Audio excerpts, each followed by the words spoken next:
Mirëmbrëma të nderuar miq, mirëmbrëma të nderuar zonja dhe zotri, ja ku po takohemi sërish së bashku në kanalin A Më Dëgjon me emisionin A Më Dëgjon. Sonte do të prekim një temë shumë të bukur, sonte do të prekim një histori shumë të bukur, sonte do të kalojmë në fshatin e bukur të Gërçecit. Një fshat i vogël, por me një zemër shumë të madhe. Një thënie e bukur shqiptare thotë bëni gjëra të vogla po me zemër të madhe, po këto njerëz të nderuar, këto bëjnë gjëra të mëdha me zemër goxha shumë të madhe. E keni dëgjuar në ditën e bukur të Bajramit një histori e cila u bë popullore kudo, mos e përdor virale sepse është termi huaj. Një hoxh i cili mori 11.350 euro. Të gjithë u shokuam, u tronditën, ndoshta patën edhe nga ato që xhelozuan pse ky hoxh i merr, po ky hoxh ka një gjë të veçantë dhe këto bashkëqytetarë, këto njerëz të nderuar e vlerësojnë shumë këtë hoxhën. Sonte do të flasim për investime goxha madhore, deri në 600.000 euro, njerëz, biznesmen, të cilët me punën e tyre, me dirësën e tyre, me lodhjen e tyre, nuk janë egoistë që këto para t'i fshehin në veten e tyre, por janë me zemër gjërë që t'i investojnë vetëm në zonën ku ato jetojnë. Kanë investuar në xhami, kanë investuar në shkolla, do me thënë në dituri të përgjithshme, por kanë investuar edhe në shtëpi për njerëz të cilët nuk kanë mundësi për të ndërtuar një shtëpi apo për të siguruar një të ardhme të mirë. Unë në fakt nuk dua ta vonoj shumë. Ai e pranoi ftesën të jetë pjesë e emisionit tim, është në krahun tim të djathtë, i nderuar me mua që është në studio, Afës Lokman Arifi. I nderuar hoxh, faleminderit shumë që e pranuat ftesën. Tani unë fola për gërçecasit në mënyrën më të mirë, nuk e bëj këtë për fytyrë, sepse mund të ketë nga ato që do shprehë ja ky bën fytyrë. Nuk e bëj për fytyrë, por në kohën që ne jetojmë, në ditët që ne jetojmë, ku ne po të hapësh medien, dëgjojmë lloj-lloj lajmi të egër, gërçecasit dhe gërçeci jep një mesazh që dhuroni dashuri dhe dashuria dhurohet dhe me vlerë, por edhe shpirtërore. Faleminderit shumë që je me mua. Faleminderit dhe nga ju që na ftuat të jemi pjesëtar në emisionin tuaj të bukur shumë. Kulus Allahu xhel xhelalu, që Allahu t'ju jep sukses të vazhdueshëm në këtë emision të bukur, ku përçoni mesazhe shumë të bukura. Dhe unë shfrytëzoj rastin që nga këtu shikuesit të gjithë juve dhe gjithë ata të cilët e ndjekin emisionin tuaj, të i përshëndes me përshëndetjen islame, selamu alaikum wa rahmetullahi wa barakatuh.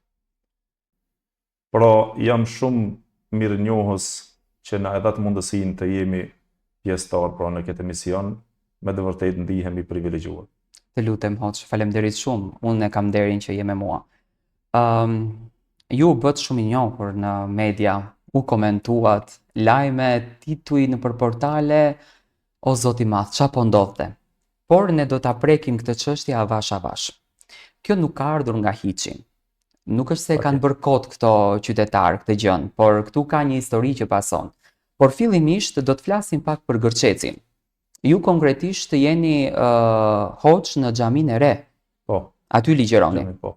Tash Gërçeci ka dy xhami. Dy xhami, po. Do ma shpjegosh pak këtë se xhamia e vjetër duhet jetë e para dhe e reja xhamia ku jeni ju. Po.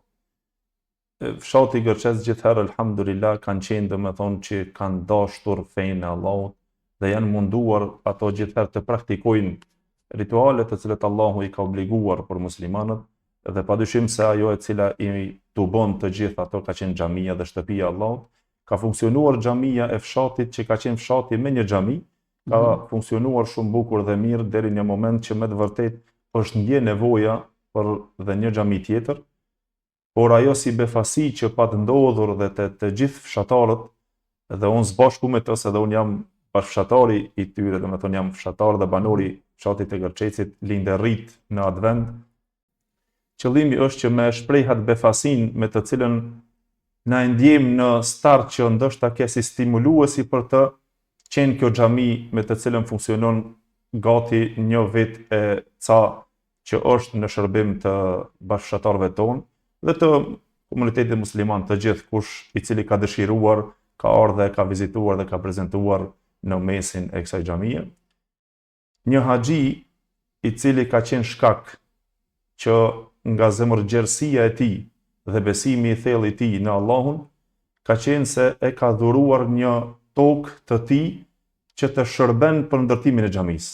Tokën private. Tokën private të tij.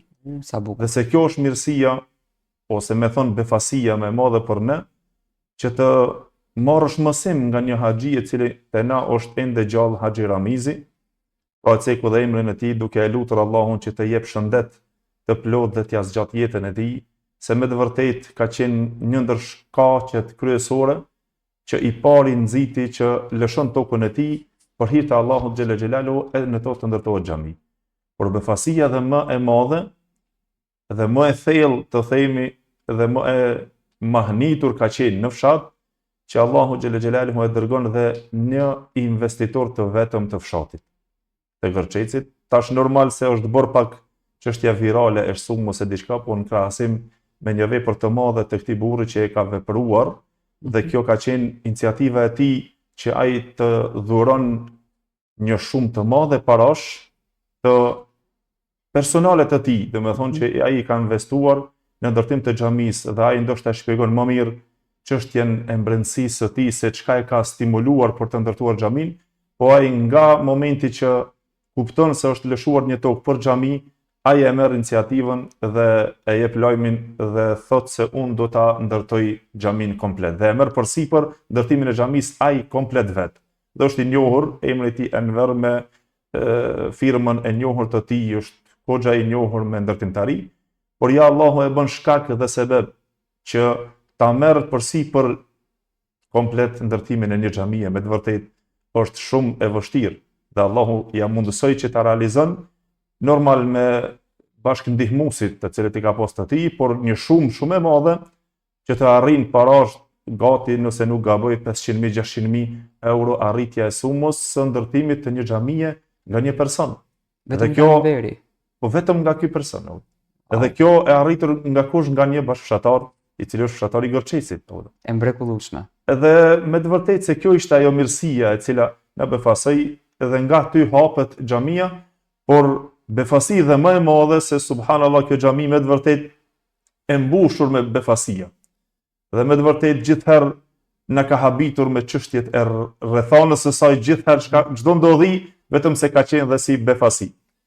Befasia tjetër ishte që unë nuk besoja se mund të arri të jem imam apo predikues apo shërbys i bashkëtarëve të mi në atë xhami. E pra këtu dhe të dalë pse pikërisht ju u përzjodhet. E kjo është ndoshta tash nuk e di ai pronari dhe këto përgjegjësat e xhamisë të gjithë mundin që këto më së miri ta shpjegojnë dhe ta shprehin që kishin dëshirë këto që unë të jem imam në atë xhami, dhe për mu ishte absurde, diçka që nuk e imagjinoja, as që e logjikoja që mundet të jem. Dhe unë kështu një kohë të gjatë, ndoshta gati 10 vite kam shërby në Zvicër, e në rrethin e Evropë, kështu sikur ndoshta një pjesë e madhe o xhallarëve tjerë, të cilët nëse nuk gjenë në moment nëse nuk gjenë në vendin e tij, atëherë padyshim se do të mundohet që të jep apo të derdh mundin e tij në për vendet të cilat kërkohet në për vendet tjera, por ja ky njeri e bën atë të pamundshmën, Allahu e bën shkak që të bëhet një ëndër e imja që e kam patur që unë të jem në shërbimin e fshatit tim, e veçanërisht se kjo është një thelb burimi hynor nga Kur'ani dhe Sunneti që Allahu na ka porositur që së pari na të jemi, nëse Allahu të ka nderuar me dituri, që ti të fillosh që nga familja yte, të cilën e kije më së afërti, po pastaj komshit e tu dhe bashkëshatarët e tu, e te populli yt që ti duhesh që të japish mundin tënd që të i thirrësh në rrugën e Allahut dhe në rrugën e shpëtimit, por kjo ëndër ka qenë, po nuk ka qenë e realizuar dhe as që e kam imagjinuar që mund të realizohet e unë ndonjëherë. Dhe ja Allahu e bën shkak, duke qenë ky pronari i cili e ka menduar shumë dhe dëshira e tij gjithherë për të ndihmuar te bashkëshatarët e tij, dhe ai vetëm më ka thonë se unë gjithherë jam në atë se një bashkëshatar i imi të jetë në shërbim gjithherë ta ndihmon një të vetin të cilën është në prezencë e veçanërisht për shembull në fshatin aty, e pastaj edhe më gjeri kështu me radhë, dhe ishte më të vërtet befasi për mua. Do ma kujtosh momentin tënd të parë në këtë xhami? Momenti im i parë në këtë xhami me të vërtet se ishte një ndjenje pa përshkruar, dhe nuk mund që as ta përshkruash atë ndjenjen që ti të jesh për herë të parë në shërbimin dhe të i shofish bashkëtarët e tu.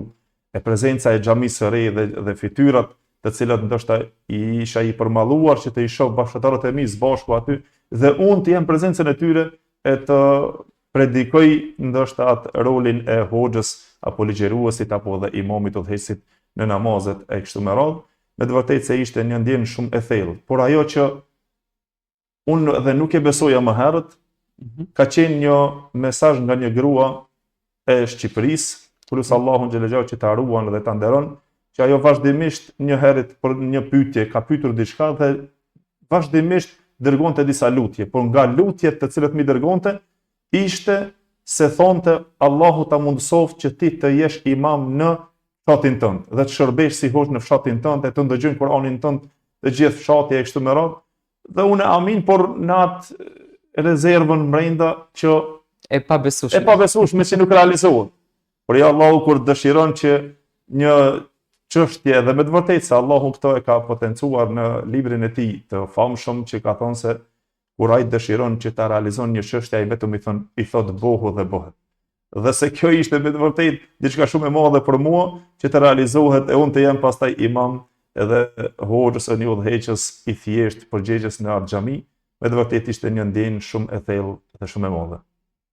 Nga gjithë këtë merit që ta ka dhënë kjo grua e nderuar, të cilën edhe unë dua ta përshëndes sepse pas ka bërë lutjen me gjithë shpirt, ju na befasuat me një lajm që në fakt jo vetëm unë si gazetar, por të gjithë shqiptarët u maknitëm në ditën e Bajramit që e ceka në fillim, doli një shumë 11.350 apo 500 diçka e këtillë ishte. Tani ju do na zbuloni çmimet e shuma që janë dhënë.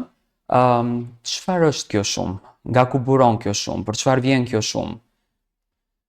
Kjo me të vërtetë, ku thash se xhamia vazhdimisht ka rrjedhur me befasia, por padyshim se kjo sumë e madhe ishte edhe një burim nga ana e besimit të këtyre bashkëtarëve, të cilët ndoshta tash u bë e njohur viti i dytë, pra si dhuratë e madhe e dhuruar nga bujaria e madhe e shpirtit të tyre, por në fakt këto kanë qenë të njëjtit njerëz të cilët më kanë nderuar dhe një vit më herët. Ka ndodhur 2 herë kjo gjëja. Do me thonë kjo gjë është shumë më e madhe, por vitin e kaluar ose me thonë viti i parë, ajo e cila ndikoi shumë thellë në shpirtin tim, edhe ke shumë ndikuese dhe emocionuese në zemrën time, ke hera e parë kur ato më nderuan shuma e vitit e kaluar, ke do me thonë 10.000 euro. Dhe kjo për mua ke diçka absurde, duke u bazuar në nivelin e bashkëtarëve të cilët janë, se nuk kanë një nivel të cilën është niveli i tyre shumë i ngritur financiarisht, por janë me një nivel të mesëm, që secili mundohet që të ketë një komoditet normal të jetesës së tyre, dhe ato nga të hollat e tyre, të cilët ato i kanë ndoshta financiarisht të jetës së tyre kanë ndarë diçka për ta vlerësuar punën dhe veprën e cila është bërë për hir të Allahut xhelel xhelalu në xhami. Dhe se me të vërtetë ka qenë një nder i madh shumë për mua që bashkëtarët e mi ato të më nderojnë dhe të më respektojnë me këtë bujari të madhe e cila buron nga shpirti i tyre, edhe vlerësimi i tyre dhe besimi i tyre të cilën ato e besojnë në Allahun e plotfuqishëm. Vitin e kaluar ju kanë dhënë 10.000. Po. Këtë vit suma 11.350 apo 500? 11.350 për afërsisht nëse nuk i kam harruar dhe unë ta shifrat nëse nuk i kam gabuar. Por me të vërtetë se janë shuma, nuk do të thotë se është çështja e shumës së dhuruar vetëm si shumë parash në pjesë, por ajo që ka ndikuar më së shumti te unë nga ana, po foli anën shpirtërore, është e cila më ka mbushur zemrën me falënderim dhe përulësi para Allahut, një herët dhe para bashkëtarëve të mi dhe banorët e Gërçecit. Një herët padyshim duke e falënderuar Allahun, krijuesin e gjithësisë, që ai e bëri të mundshme një gjë të tillë, edhe ai na e dha dakortin që na të jemi plotësues të disa veprave të kërkuara, edhe se pa ta adhuruar Allahu xhelel xhelalu suksesi normal që nuk arrihet, dhe kjo më ka bindur që me të vërtetë mas pari duhet falënderuar krijuesin e gjithësisë me një falënderim shpirtëror të thellë shumë me përulësi dhe pastaj duke i falenderuar edhe bashkëshortët e mi. Dhe se padyshim ai i cili nuk e falenderon një herë krijuesin e tij, pastaj edhe njerëzit, kjo duke u argumentuar me një hadith të pejgamberit sallallahu alaihi wasallam që e transmeton Imam Tirmidhiu nga Abu Huraira radhiyallahu anhu, i cili tha se kushdo i cili nuk i falenderon njerëzit, nuk e ka falenderuar Allahun. Dhe unë jam shumë falenderues për këtë dhuratë dhe për këtë vlerësim të madh të këtyre burrave të cilët më kanë vlerësuar, e veçanërisht me një fshat me të cilën ndoshta dhe nuk është edhe shumë i njohur, por ja Allahu e ngren një fshat apo disa banor të fshatit, nëse ato mundohen që të nderojnë, spaku ato e kanë nderuar jo mu si personalitetin tim, se aq shumë kemi mëkate ndoshta që nuk meritojmë as një vlerë, por Allahu e ngren njeriu sipas shërbimit të cilët mundohet që të shërben fenë e tij. Dhe se kjo është padyshim nder dhe ngritje, kushdo i cili merret me fenë e Allahut dhe mundohet që ta çon fjalën e Allahut në vend dhe të shërben fesë së tij, Allahu e ngren. E kushdo i cili mundohet që të shon fenë e tij apo nuk e çon praktikimin e fesë së tij dhe zbatimin apo thirrjen e fenë e tij, Allahu e ul dhe nuk ngren vlerë. Ajo e cila më shumë ti mendoj që ka ngrit vlerë, po folit e unë që më të vërtet njeriu duhet të jetë tepër unë për vete e marr nga shpirti falënderues ndaj Allahut që i takon falënderimi për plot në fillim dhe në fund, që Allahu më ka ngritur jo unë si njeri, por ndoshta vetëm për shkak Kur'anit të tij, librit të tij, të cilën e kemi recituar në atë xhami dhe jashta asaj që Allahu na ka dhëruar një vlerë të madhe, vetëm për shkak se jemi munduar ndoshta me gjitha ato mangësitë e mia të i shërbejmë Kur'anit, librit të Allahut. Kushdo që i cili mundohet që të i shërben Kur'anit Allahut, ta ruan atë ose ta mëson përmendesh, ta memorizon në kështu me radhë, le të jetë kjo me të vërtetë një mesazh që Allahu e ngren atë njeri. Edhe gjithë ato ndihmuesit të cilët do të jenë, Allahu do t'i ngren. Dhe se kjo padyshim. Kështu që ndodhi edhe në Gërçec. Dhe po, kjo ndodhi edhe në Gërçec. Dhe kjo me argument, i nderuar gazetar, se është Allahu ai i cili e ka ngritur gjithherë atë njeri i cili është marrur me librin e tij. Dhe këto e potencon një hadith i pejgamberit sallallahu alaihi wasallam që e transmeton Imam Muslimi. Një herët Omer ibn Khattabi radhiyallahu anhu, ishte halife i dytë i muslimanëve, ai kishte vendosur përgjegjës në çdo vend dhe në Mekën që është e njohur, ishte një përgjegjës atje në Mekë që ka pas emrin Nafi ibn Abdul Harith. Dhe ky ishte përgjegjësi i Mekës, por shkon në një fshat prej fshatrave të Mekës, pak në largësi të Mekës, Osfan e ka pas emrin që të takohet me udhëheqësin e muslimanëve komplet. Dhe pastaj kur takohet me to me Omer ibn Khattabin radhiyallahu anhu, ai e porosit dhe i tregon kështu dhe i thot: "Tash kanë e kelon zëvendës atje, përderisa ke ardhur këtu që të takohesh me mua." Ai përgjigjet dhe thot Ibn Abza. Ka qenë një sahabi i pejgamberit Allahut që ka pas emrin Abdurrahman ibn Abi Abza. E ky Ibn Abza, ta kush është ky Ibn Abza? Ta është një shërptor nga shërptorët tonë. Më herët ka qenë se kanë pas të na i thomi rob, që kanë qenë njerëzit e rob, pastaj nëse është paguar dhe është liruar ai ka ngelur si një shërptor, mirë po nga dituria e madhe që ka pas, edhe vlerësim të madh të Kur'anit të Allahut, të fjalës Allahut, librit të Allahut, ai më të vërtetë ka pas një vlerë edhe pse ka qenë rob. E Omeri radhiyallahu anhu po mahnit edhe nga habia i thot atij: "E ke lënë përgjegjës atje një rob nga robrit ton, ke pas njerëz domethënë tjerë shumë të vlerëshëm." Tha: "O prisi i besimtarëve, ai ishte, tash po e them atë tekstin arabisht që të kuptohet këtu më saktë, tha innehu alimun li kitabillah." Ai ishte me të vërtetë i ditur për librin e Allahut. Dhe ka njoftur trashëgimin bukur dhe mirë. Edhe pastaj Omeri radhiyallahu anhu u qetësua dhe tha: "E kam dëgjuar pejgamberin e Allahut duke thonë: Inna Allaha yarfa'u bi hadha al-kitabi aqwaman wa yad'u bihi akharin." Allahu ngren me këtë libër popull dhe ul të tjerë. Në kuptimin që kushdo i cili me të vërtetë merret me librin e Allahut, Allahu të ngren. Dhe kam këtë si shprehje nga shpirti, e tham për të gjithë, duke i përfshirë hoxhallarët, hafëzlarët, vetën timen to, edhe fshatarët dhe gjithë ato burra të cilët do të nderojnë hoxhallarët dhe do të nderojnë hafëzlarët dhe ato të cilët do të nderojnë mos pali fjalën e Allahut, Allahu e ngren dhe atë popull dhe i jep vlerë atij populli, sikur që i jep vlerë dhe atij predikuesit i cili mundohet ta respekton fjalën e Allahut. Kushdo i cili dëshiron, është një fjalë e urtë e Imam Shafiut, rahimullah, i cili ka thonë, kushdo i cili e don ngritjen dhe e don të arritet dunjon, arritjen e fitimit të kësaj bote që të ngritet dhe të arrijë, nëse edhe nuk është shumë i sinqert, por don që të arrijë ngritjen në këtë botë dhe fitimin në këtë botë, tha le ta kap Kur'anin e Allahut. Do të arrijë ngritjen në këtë botë, me librin e Allahut, me Kur'anin e Allahut. Pastaj tha kush don ahiretin, të fiton ahiretin, botën e amshushme, ta le të kapet për Kur'anin se do të arrijë atë. Dhe se padyshim arritja dhe fitimi i botës së ahiretit, botës së amshushme është nëpërmjet Kur'anit, nëse zbatohet dhe nëse ai vlerësohet. Pastaj tha fjala më interesant, është se tha kush dëshiron të arrijë dhe botën, domethënë jetën e kësaj bote dhe të botës së ahiretit, fitimin e kësaj bote dhe të botës së ahiretit, tha përsëri le të kapet për Kur'anin.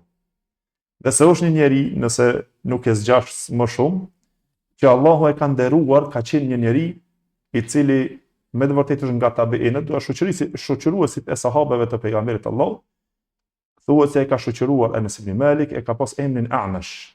Ky Amash emrin e ka Sulejman ibn Mihran, i cili ai vet e potencoi për vetveten e tij, duke thonë, nga ajo që më ka ngritur Allahu mua, është për shkak të Kur'anit.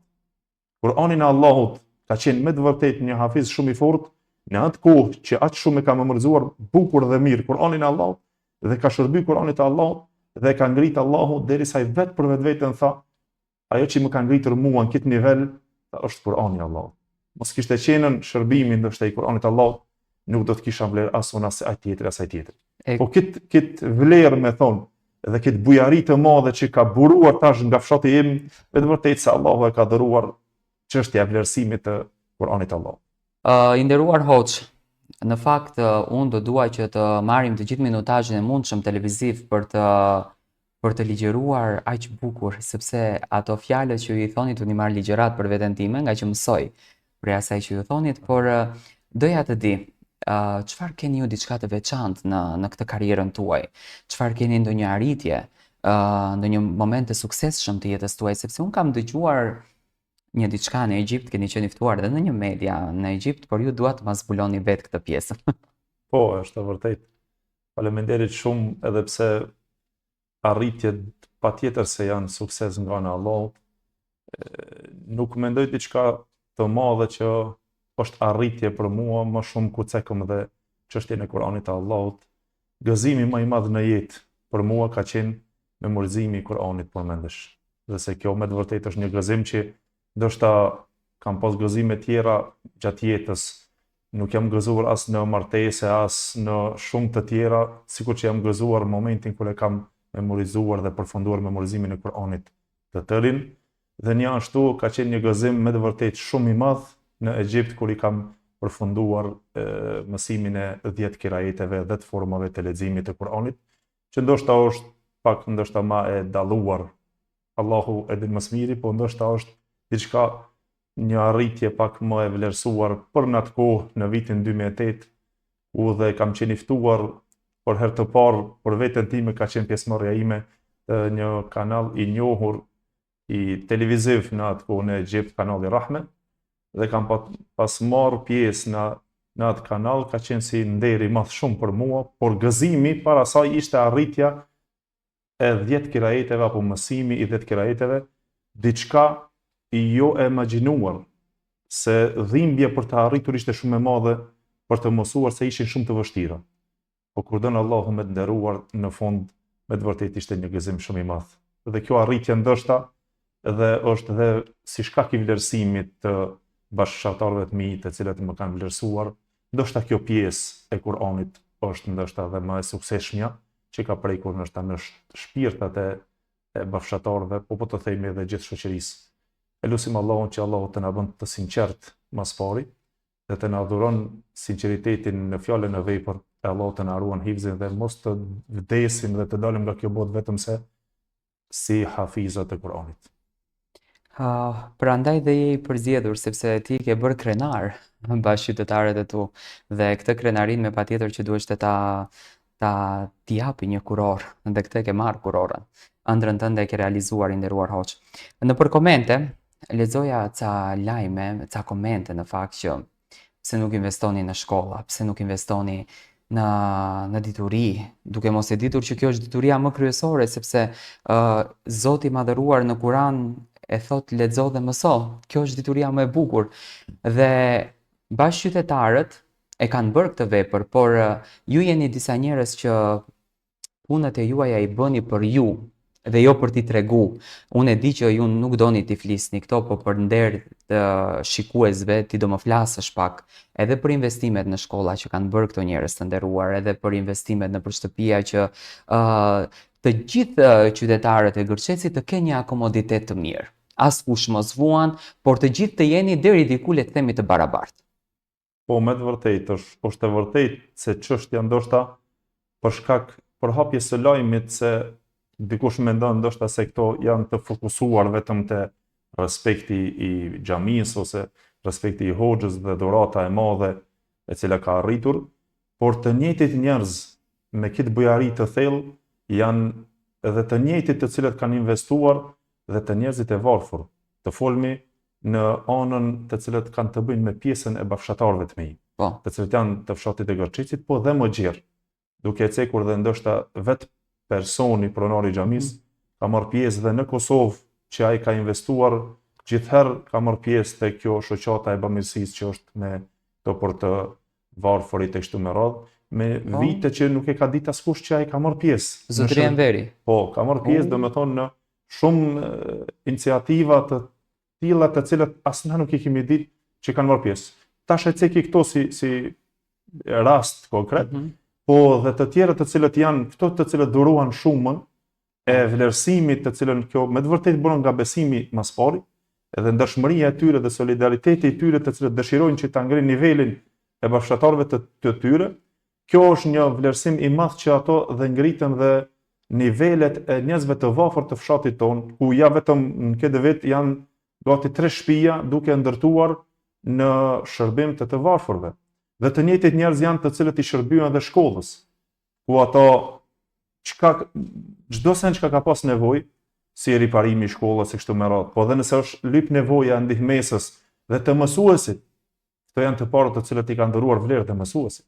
Dhe se padyshim edhe në çështjen edhe në shërbimin e nxënësve, këto janë të njëjtit njerëz nga fshati im që me të vërtetë mburrëm me bujarinë e tyre dhe fisnikërinë e tyre të cilët janë gjithherë të parët, se jo se është misioni i tyre vetëm te çështja materiale, po subhanallahu është çështje dhe shpirtërore, që ato gjithherë domethënë kanë dashur që të i shohin edhe ato të nivelit të ulët të ngritur, edhe ato të cilët vinë pas pra dhe pasardhësit tonë si që janë rinia edhe fëmijët tonë, gjithherë të jenë me komoditetin më të mirë edhe me arsimin më të mirë, duke i vlerësuar si mësuesit, duke i vlerësuar shkollën, duke i vlerësuar dhe nxënësit të cilët kanë arritur, dhe kjo se padyshim është një vlerë shumë e madhe që meriton që na të krenohemi me veprën e tyre.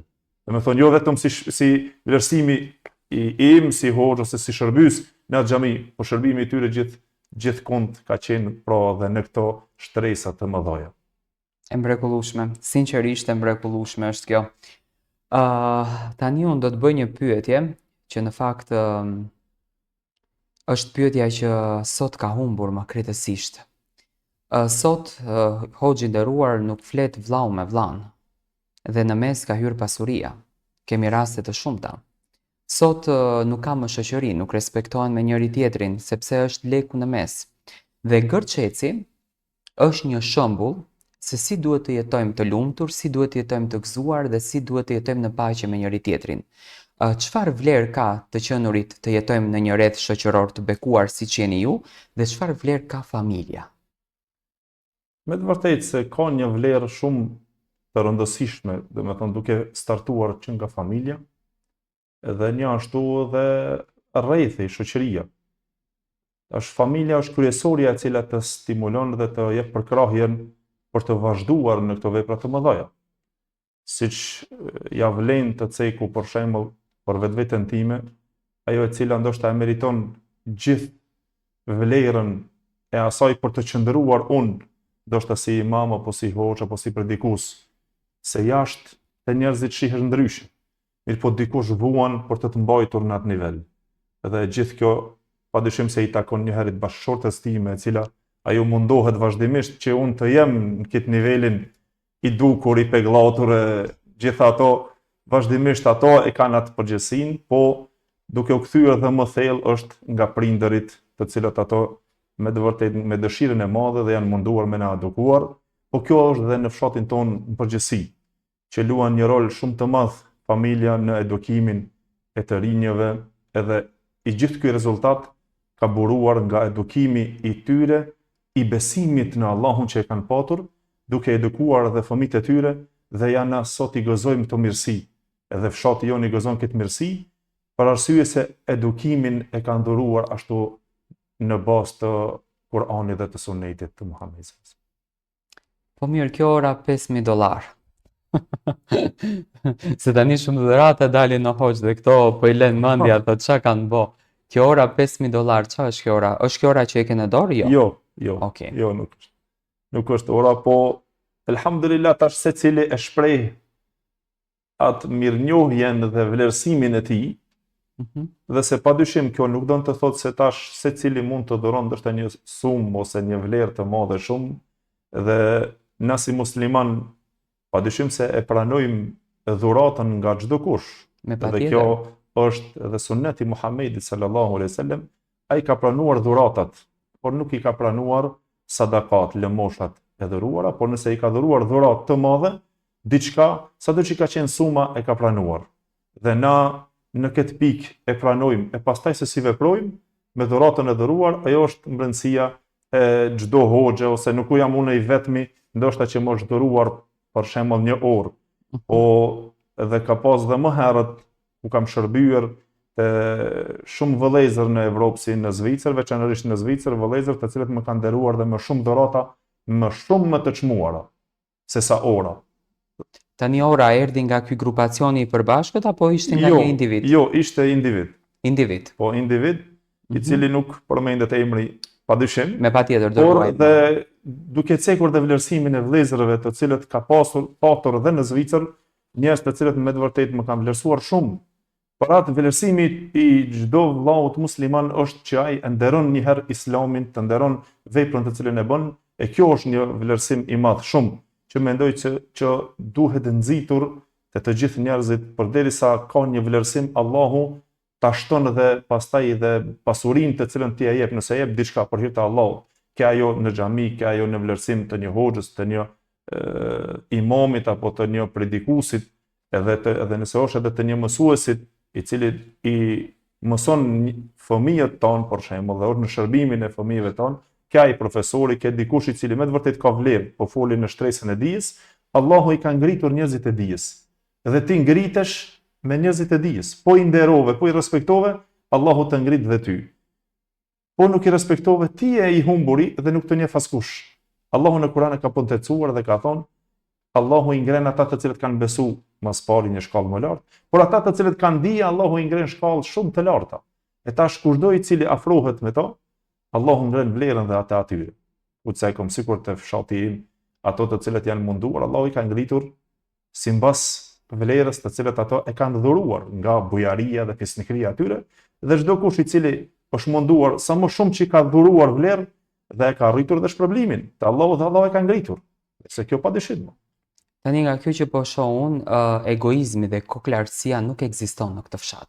Domethënë të gjithë njerëzit respektohen njëjtë, pa marrë parasysh nga pasuria, pa marrë parasysh nga shkolla, pa marrë parasysh nga dituria, janë që të gjithë të njëjtë. Po me të vërtetë nuk është se ka diçka kryelartësi ose mendemallësi, se sikur të kishte pasur, nuk do të ishte ndoshta ky bereqet në prezencë. Por elhamdulillah, kjo është me të vërtetë, me thonë, një gjendje e cila na kënaq neve si hoxhallar dhe gjithë në fshatarët, që elhamdulillah që i kemi fshatarët në këtë gjendje të tillë të mrekullueshme të bujarisë së tyre dhe fisnikërisë së tyre të mëdha.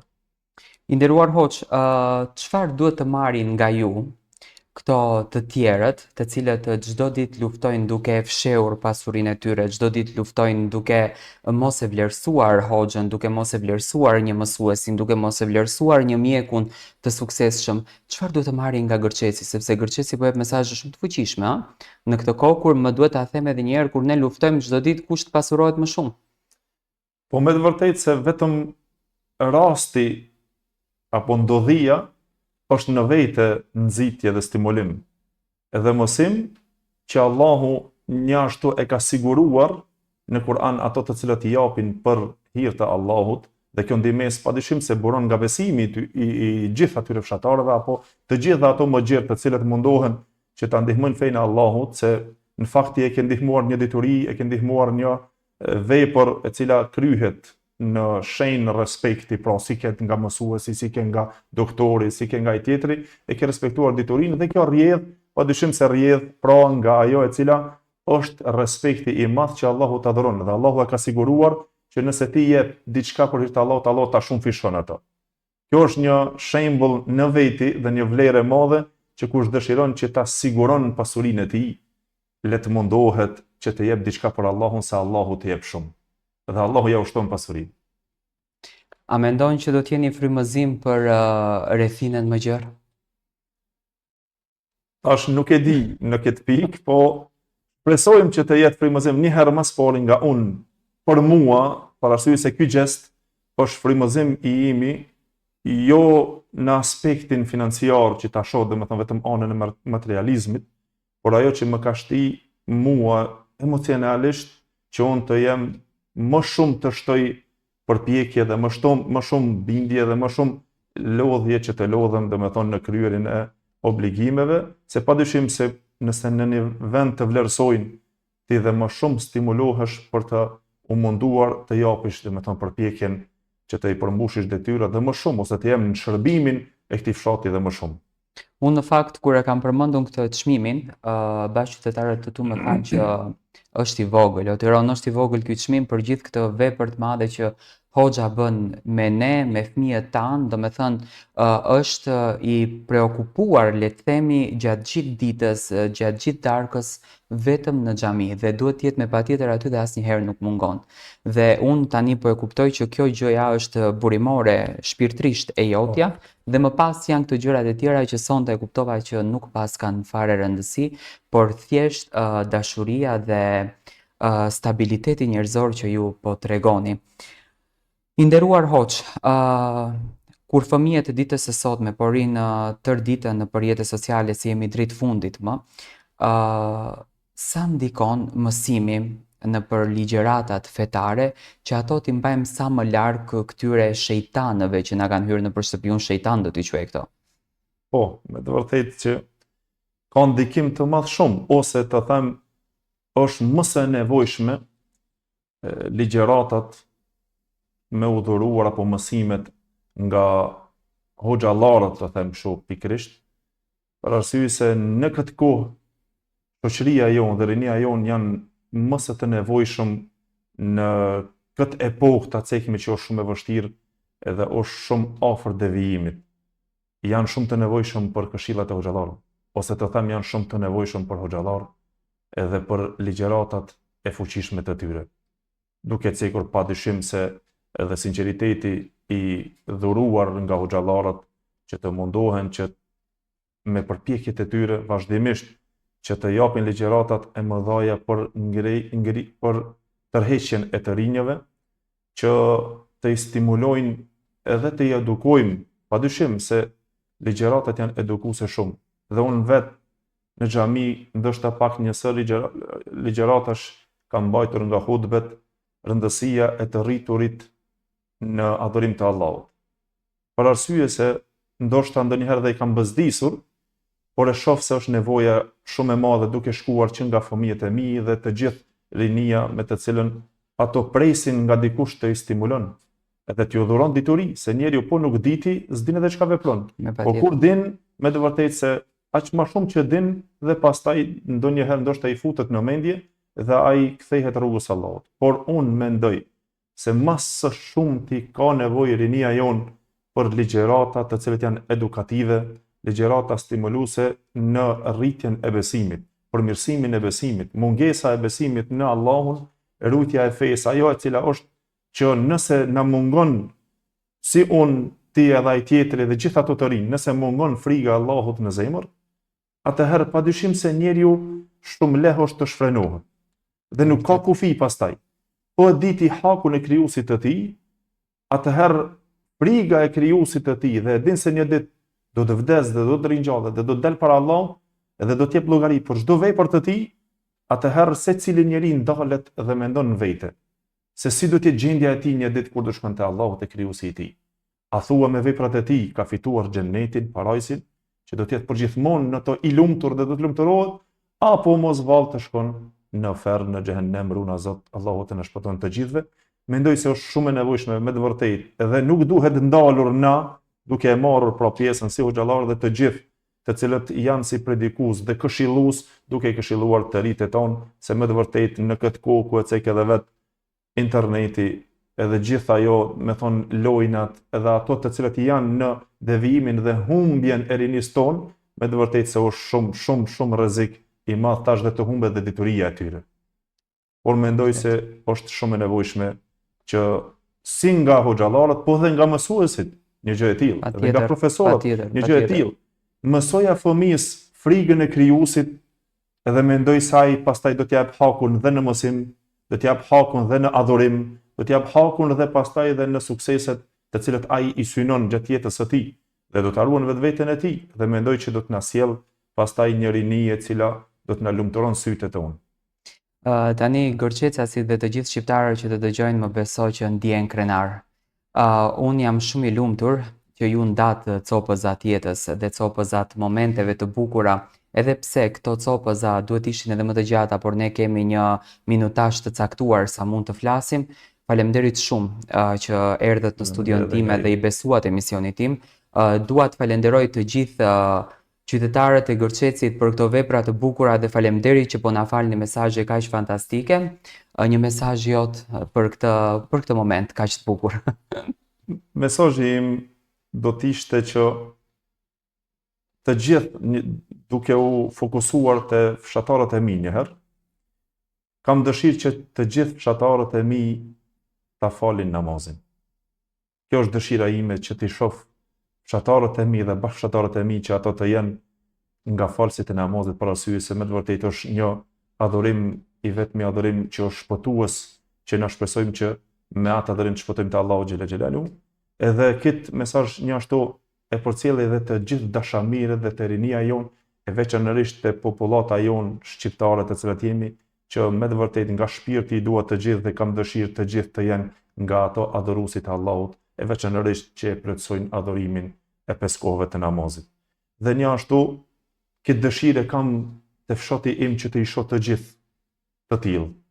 Dhe se kam pas këtë gjithherë këtë synim duke e ditur sikur ti si gazetar kur e din diçka që është shumë e rëndësishme dhe ki dëshirë që ta përshësh te njerëzit, edhe te hoxhallarët mendoj që kjo është një çështje kur e din se është shumë e vlerë dhe shumë e rëndësishme, dëshiron dhe dashamirët e tu ti kesh në atë pikë që të jenë zbashku me ty, ku shpresojmë që një ditë te Allahu të gëzohemi të gjithë.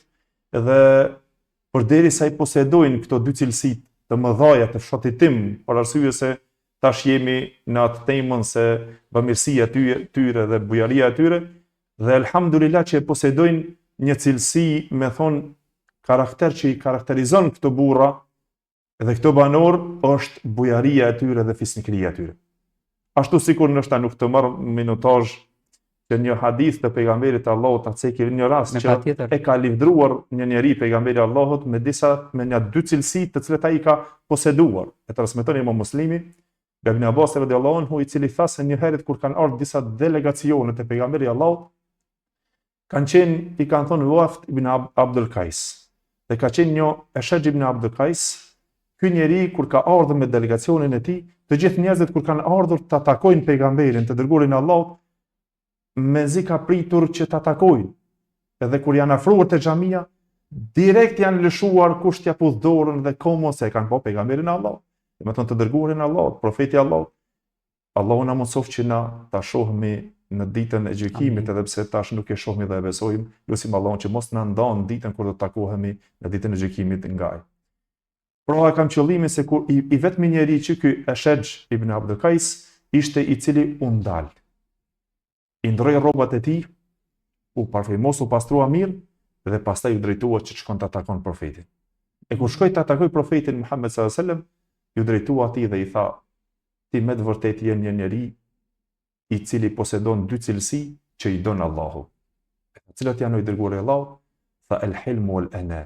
Pra, mprehtësia dhe maturia. Do thomi mençuria e tepërt, mprehtësi dhe maturi. Tha o i dërguari i Allahut me disa transmetime tjera, tha këto i kam vetë apo Allahu mi ka dhëru? Tha Allahu ti ka dhëru këto dy cilësi. Dhe elhamdulillah e lidhin ato që bashkëtarët e mi, Allahu ja ka dhuruar këto dy cilësi që e kanë bujarin dhe fisnikrin, edhe shpresoj që t'i ruajnë vazhdimisht, por padyshim se ajo që e ruan është normal besimi në Allahun krijuesin dhe din se për çka dhe për kanë janë duke i bërë këto vepra të mëdha. Dhe kjo është shpresa ime që dëshiroj që vazhdimisht t'i shoh të tillë. Unë do të them amin. Allahu ju ruaj. Faleminderit shumë. Faleminderit shumë për këtë rrëfim kaq të bukur dhe uroj që të gjithë të marrin frymëzimin dhe të veprojnë siç veprojnë ndërçecasit. Faleminderit shumë dhe unë jam shumë ndihem kështu krenar dhe i privilegjuar që kesh pjesë në këtë emision me ju së bashku. Faleminderit shumë që na nderuat. Allahu ju shpërbleft të gjithëve. Të lutem. E pra të dashur miq, unë dua ta mbyll me një fjalë të fundit. Le të bëhemi të gjithë gërçecas. Le të bëhemi të gjithë njerëz që nga zemra jonë atë që ne e marrim me punën tonë, le të dhurojmë një pjesë të saj. Se nuk ka më bukur se sa të bësh dikë të buzëqeshën dhe nuk ka më bukur se sa të bësh vepra kaq hyjnore që sot unë me shumë nostalgji solla pranë jush. Ne do takohemi sërish në edicionin e radhës, si ju vazhdoni të na ndiqni me subscribe në përfaqet tona, njëkohësisht edhe me follow në për të gjitha rrjetet sociale. Do takohemi përsëri me rrëfime, do takohemi përsëri me histori, gjithmonë në emisionin A më dëgjon. Ju faleminderit shumë për gjithë të dashuritë dhe për të gjitha këto klikime. Nga unë Tirana Lili, falni vetëm dashurinë për familjet tuaja.